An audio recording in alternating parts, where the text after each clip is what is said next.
সবাইকে স্বাগত জানাই আমার চ্যানেল ফেভারিট ফুডে। আজ দুটো পাকা কলা আর এক বাটি সুজি দিয়ে তোমাদের দারুণ একটা টিফিনের রেসিপি দেখাবো। চিনির বদলে যদি গুড় দাও তাহলে রেসিপিটা হয়ে যাবে একদমই হেলদি, আর বাচ্চারাও খুব পছন্দ করবে।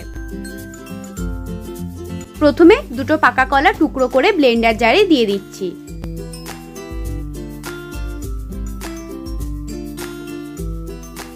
এবার দিচ্ছি এক বাটি সুজিও। সুজির থেকে চিনির পরিমাণটা একটু কম দেবে, কারণ কলাটা দিচ্ছি, কলাটা এমনিতেই মিষ্টি, আর এর পরিবর্তে তোমরা গুড়ও দিতে পারো। 1 চামচ কোকো পাউডার দিচ্ছি, 2 চামচ দিতে হবে ঘি বা তেল,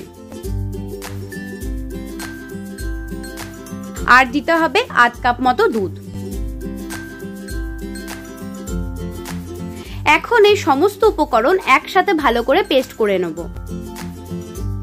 দেখো, এর ঘনত্বটা দেখে বুঝতেই পারছো এটা কতটা পাতলা বা কতটা মোটা। পেস্টটা ঠিক এই রকম হবে।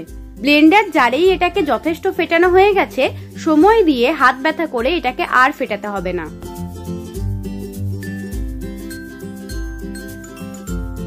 এখন দেব ছোট চামচে 2 চামচ বেকিং পাউডার।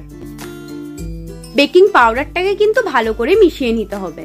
কলা বেশি দিন রাখলে অনেকটাই পেকে কালো হয়ে যায়, তখন কেউ আর সেটা খেতে চায় না। দেখো, কলাটা যদি খারাপ না হয় তাহলে সেই কলাটা দিয়েও এই রেসিপিটা তোমরা বানিয়ে নিতে পারবে।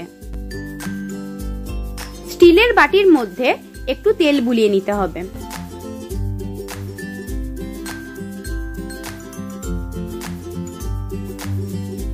এখন ব্যাটারটা দিয়ে দিচ্ছি, এটাকে ভাপে সেদ্ধ করব।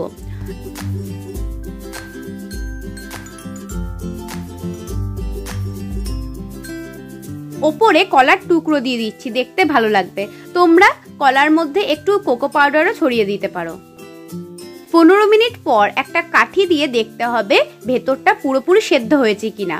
কাঠির গায়ে যদি ব্যাটার না লেগে থাকে তাহলে বুঝে নেবে সেদ্ধ হয়ে গেছে, তারপরে নামিয়ে নেবে।